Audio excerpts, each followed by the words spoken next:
Hello, grade 2. We are now in our Filipino lesson 2. Okay, let's have first our story. And the title of our story is Naiibang Parada. Okay? Naiibang Parada. Bakit kaya ito is naiiba? Why it's different parade? Okay? Why it's different to other parades? Okay? So first, let's start to find out. Nagpatawag ng pulong si Ginoong Babala sa kasama niya. So the leader called for a meeting. Patuloy na dumarami ang sakuna sa daan. Lubhan na ako nag-aalala, ang wika niya. Okay? Tama po kayo. Nag-iisip nga po kami ng mabisang paraan para mabawasan ang paglabag ng mga tao sa iba't ibang babala sa daan. Sagot ng mga kasama niyang babala. So, yung mga signages, nagkaroon sila ng meeting. Why? Kasi nahahappen yung maraming accidents. So, nag-worry itong mga signages, they are worried na. So, they are thinking of ways kung paano mabawasan, okay, maging maunti, maging few yung mga people na naglalabag sa mga those who are following the signages. Okay, next. So mga sang-ayon ba kayo na magsagawa tayo ng parada? Okay. Are you willing to, all of you, are you willing to join in our parade? Gagawin natin ito sa mga pook na kailangang makita ng mga taong kadalasang lumalabag sa mga sinasabi natin. So they're gonna do the parade dun sa mga places where the people most of the time forgot to follow. So mang-asang-ayon ako, magpaparada rin kami, ang wika ni Ginang Panuto. So lahat sila pumayag, all of them agreed. Para rin ito sa kabutihan ng mga tao at ng buong paligid. Sigaw ng mga kasamang babala at panuto. So nagsipaghanda na sila, they prepared na ang mga magkakasama. And then kinabukasan, one morning, makikita silang naglalakad sa lansangan. So they are, nagpaparade na sila. Ito na yung mga nagparade. Sabi, kumanan, turn right. Kumaliwa, turn left. Hinto, stop. Go, magpatuloy, go. Madulas, slippery. Himpila ng bus, bus stop. Okay? Sabi dito, bawal lumiko sa kaliwa. No turn left. So, dapat hindi ka magti-turn left yan. You need to follow. Bawal lumiko sa kanan. No right turn. Okay? Bawal pumasok. No entry. Bawal ang liko. No U-turn. Bawal humimpil. No parking. Bawal tumawid. No, do not cross. No crossing? I'm not familiar with this one. Isang daan lamang. One way only. Only one way lang. May gumagawa, okay? May busy yung someone's doing dun sa kalsada. Okay, tawiran.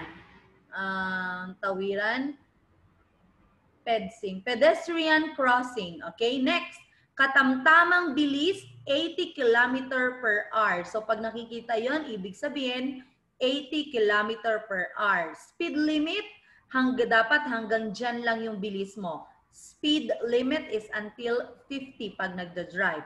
So ito mga to ay kadalasan ay para sa mga nagda-drive ng sasakyan. Okay, now, nagtungo naman sa ibang pook ang ibang babala. So yung ibang pook, yung ibang mga signages pumunta sa different places. Kasing ito mga to, dun sila sa highway. Nagparada. Okay, kasi lahat yan ay para sa mga nagda-drive. So next, sabi dito, himpilan para sa may kapansanan.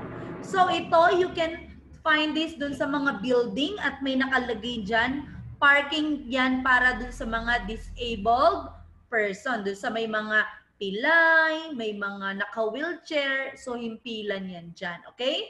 Next, pook paaralan. Pag nakita ito, ibig sabihin ay school zone. Pag yan, nakita ang pook paaralan, school zone, dapat ay dahan-dahan ang pagliban. Kasi marami dyang mga bata, baka biglang may lumiban na bata, magsasagasaan. Okay, next.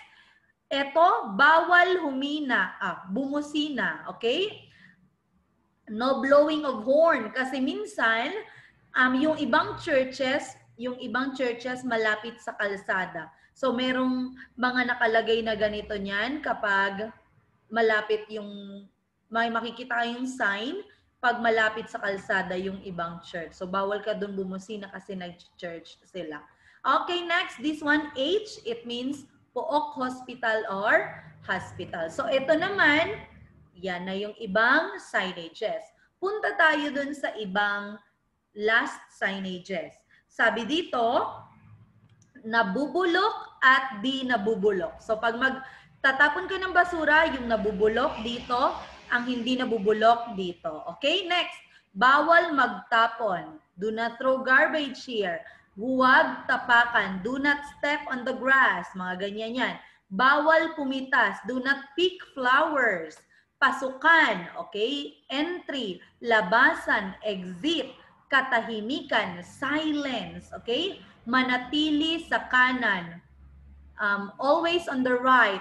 Huwag hawakan. Do not touch. Okay? Tapos dun sa iba, di ba sa mga mall, may nakalagay, do not sit here, yung mga ganun. Okay? So, ano-ano pa ang mga babala ang sumama sa parada? So, sila pa yan. Yung mga signages. So, humihinto ang bawat taong nakakakita sa mga signages. Nagsa-stop sila. Tinitingnan nila at binabasa ang mga ito. Batid nilang kailangan nilang sundin ang mga ito para sa kanilang kaayusan at kalinisan ng paligid. Ayan sila. Nagtitinginan yung mga tao. So, nagtataka nga lamang sila kung bakit hindi sumusunod ang lahat ng tao. Marunong naman magbasa, bakit hindi pa rin sinusunod? Okay? So, kayo, marunong di kayo magbasa. So, pag nakita nyo to, eto mga signages na yan, dapat ay susundin. Okay? So, dumarami tuloy, dahil hindi sinusunod, dumarami yung mga accidents. Nasisira rin ang kagandahan ng paligid. Bakit masisira? Kasi nagtatapon basura saan-saan, pinipitas yung mga flowers. Okay? Umaasa ang mga babala at panuto na magkakaroon ng mabuting bunga ang kanilang naiibang parada. Okay? Ikaw, sinusunod mo ba yung mga babala at panuto? So, dapat ay, pag nagda-drive, hindi natin to hindi pa tayo nito nagkukain kasi hindi pa naman kayo nagda-drive. Pero, andito yon yung bawal tumawid. Huwag kayong tatawid kapag bawal tumawid. Delikado, okay? So, kapag stop talaga. Okay? Ibig sabihin, huwag kang magliliban. Pag go na, pwede nang mag-go, mag-cross, and then always dun sa pedestrian crossing mag-cross. Okay, now, pakikuha ang inyong book, open it on page 191. Your book, ito ba? Ay, bigkis ng lahi. Okay, Gintong Diwa, page 191. 191. Okay? It says here, circle yung pangalan, name of the person na nagfa-follow sa signages.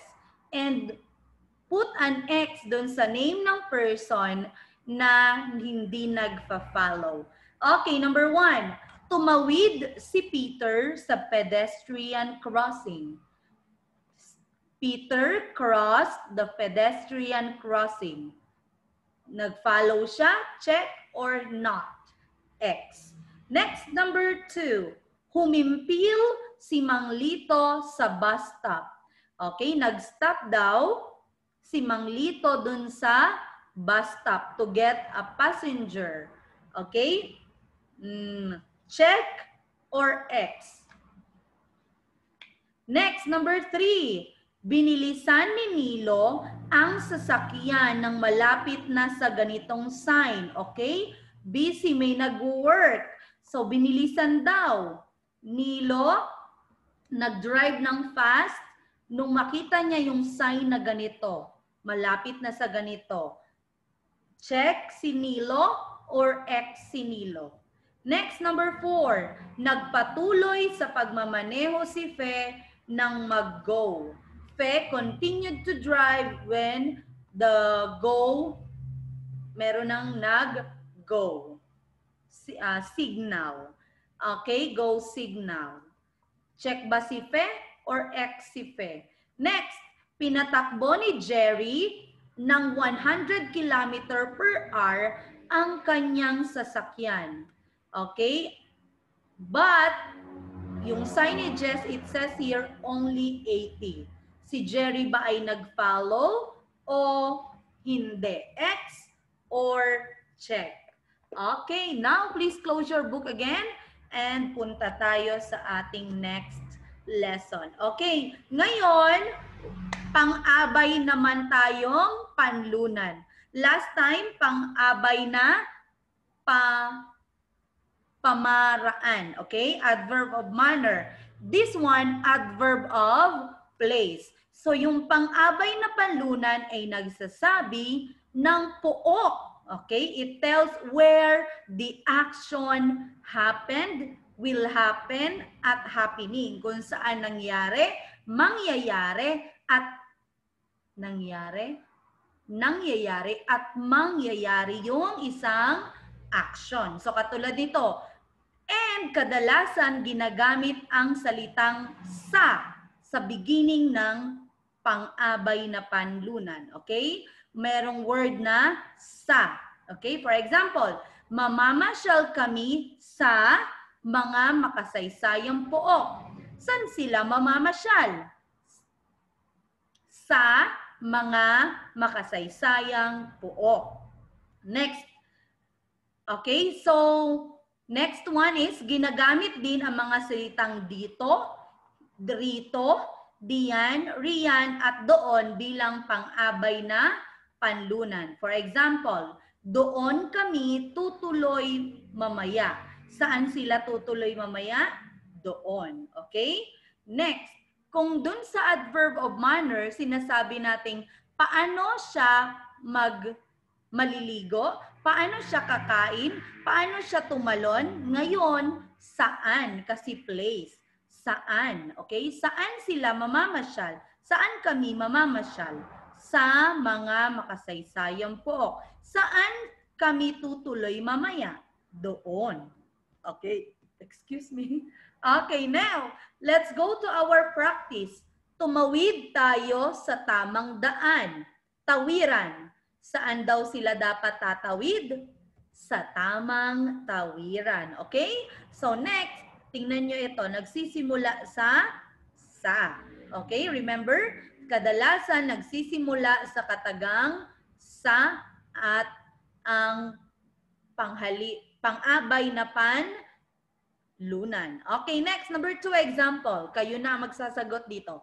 Makikita ang mga bulaklak sa parke. Saan makikita ang mga bulaklak? Say it. Correct. Sa parke. Next, number 3. Bawal huminto ang sasakyan sa gitna ng kalye. Saan bawal huminto ang sasakyan? Say it. Correct. Sa gitna ng kalye. Next, number 4. Itapon ang basura sa basurahan. Saan itatapon ang basura? Sa basurahan. Correct. And last example, panatilihin ang katahimikan sa loob ng aklatan. Saan daw pananatilihin ang katahimikan? Correct. Sa loob ng aklatan. Okay, pakikuha ang inyong book at i-open ito sa page 194. Open your book on page 194. Okay, number 1, dumarami ang mga aksidente sa daan. So, lagyan ng box ang panahong pang-abay na panlunan. Saan daw dumarami ang aksidente?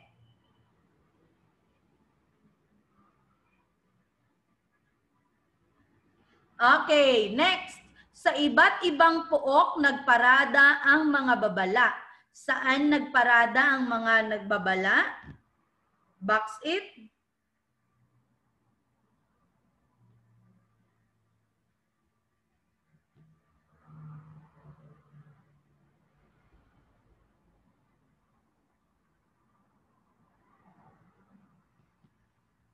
Okay, next, number 3. Sa tabi sila naglakad. Saan sila naglakad?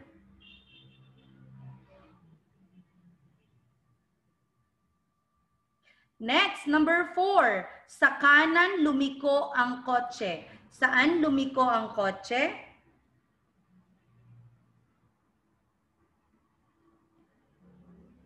Next, number 5. Sa kanto makikita ang malaking karatula. Saan makikita ang malaking karatula?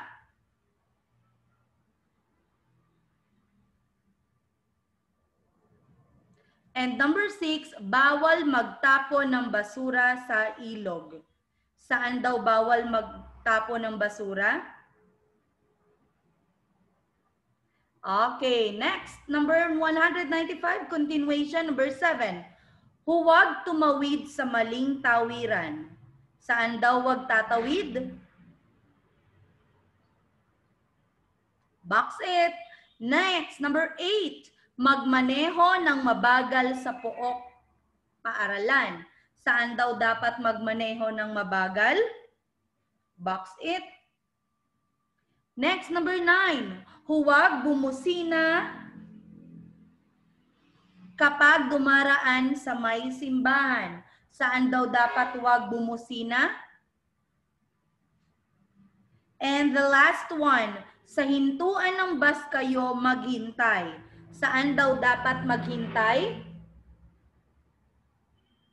Okay, very good. Now, study for our quiz tomorrow. Take a picture of page 191, 194, and 195 and send it in our class dojo.